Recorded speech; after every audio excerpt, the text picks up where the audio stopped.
तो आज मैं आपको एक अनोखी रहस्यमय कहानी सुनाऊंगा। अगर आप चैनल पर नए हैं तो अभी सब्सक्राइब कर ले तथा कहानी पूरा देखें। अंत में एक अनोखा रहस्य छुपा है। धन्यवाद। तो सुनिए। सृष्टि के एक ऐसे हिस्से की बात है जहां सब कुछ अत्यधिक प्रकाशित था।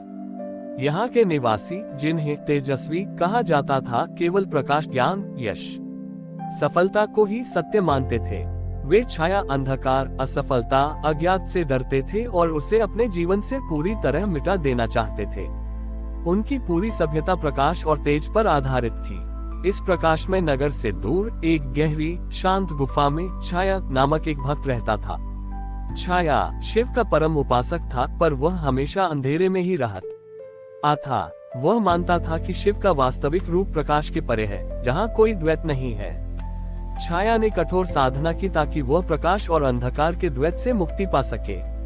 वह चाहता था कि तेजस्वी लोग भी छाया के महत्व को समझें। एक बार तेजस्वी लोगों ने निश्चय किया कि वे उस गुफा तक प्रकाश पहुंचाकर छाया के जीवन से अंधेरे को हमेशा के लिए मिटा देंगे।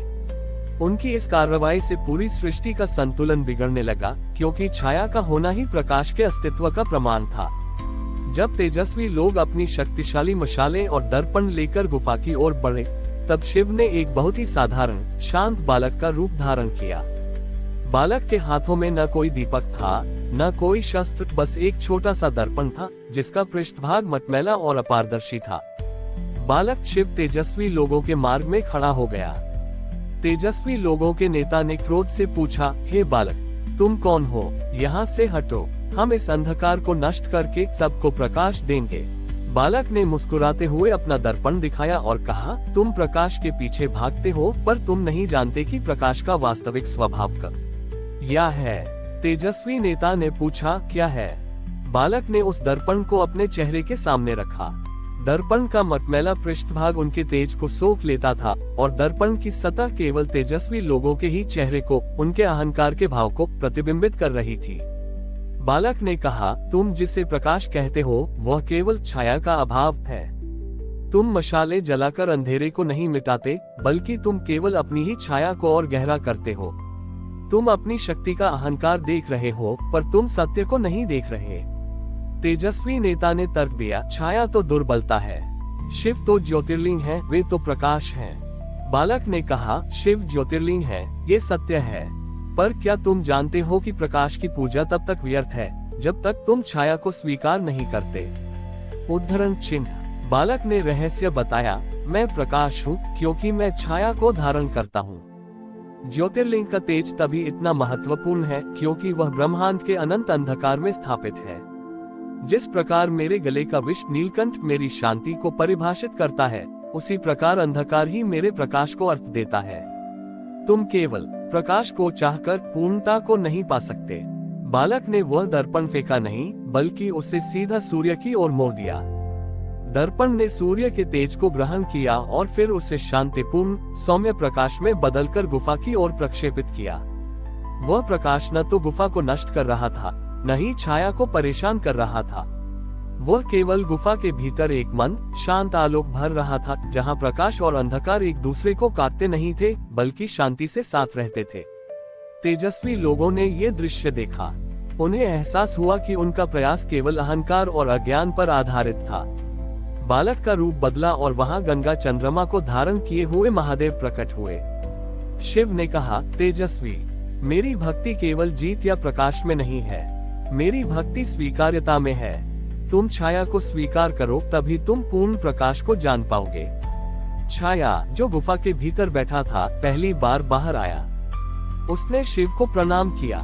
उसने देखा कि तेजस्वी लोगों का अहंकार अब शांत हो चुका था। उस दिन से तेजस्वी लोगों ने छाया के महत्व को समझा और प्रकाश और अंधकार के बीच संतुलन बनाकर जीना सीख लिया।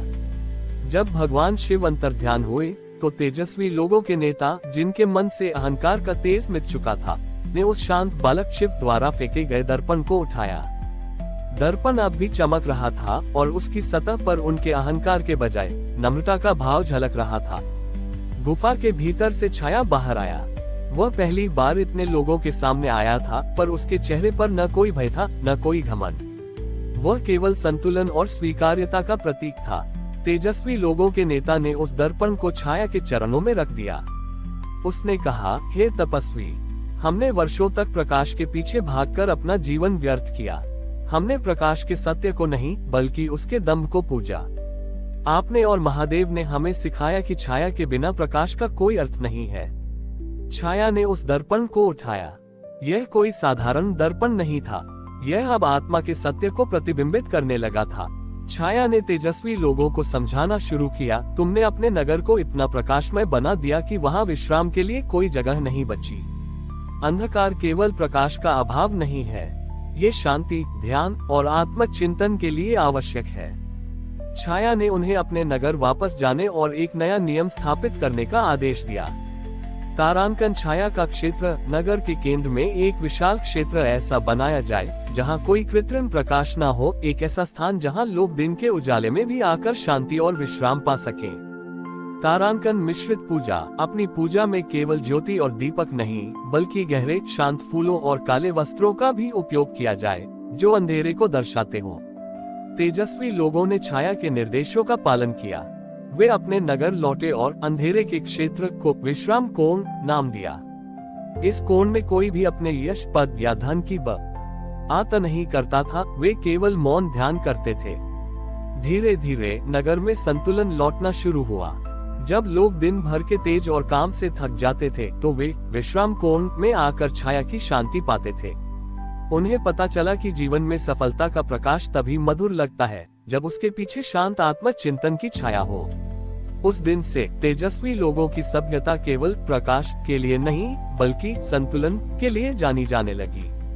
वे अंततः शिव के उस स्वरूप को समझ पाए जो दिन और रात, ज्ञान और अज्ञान, सफलता और असफलता दोनों को समान भाव से धारण करता है। छाया ने वह दर्पण जिसे शिव ने दिया था उस विश्राम कोण के केंद्र में स्थापित कर दिया। वह दर्पण न तो प्रकाश को रोकता था न ही अंधकार को फैलाता था, वह बस सत्य को प्रतिबिंबित करता था। वह सबको याद दिलाता था कि स्वीकार्यता ही सबसे बड़ा ज्ञान है और संतुलन ही शिव की सच्ची भक्ति है। हमारी और भी आध्यात्मिक एवं अनोखी कहानियां देखने के लिए हमारे चैनल पर जाएं तथा धार्मिक एवं पौराणिक अनोखी कहानियां हमारे चैनल पर है। कृपया जाके देखें तथा हमारे चैनल को सब्सक्राइब करके रखें और वीडियो लाइक जरूर करें। धन्यवाद।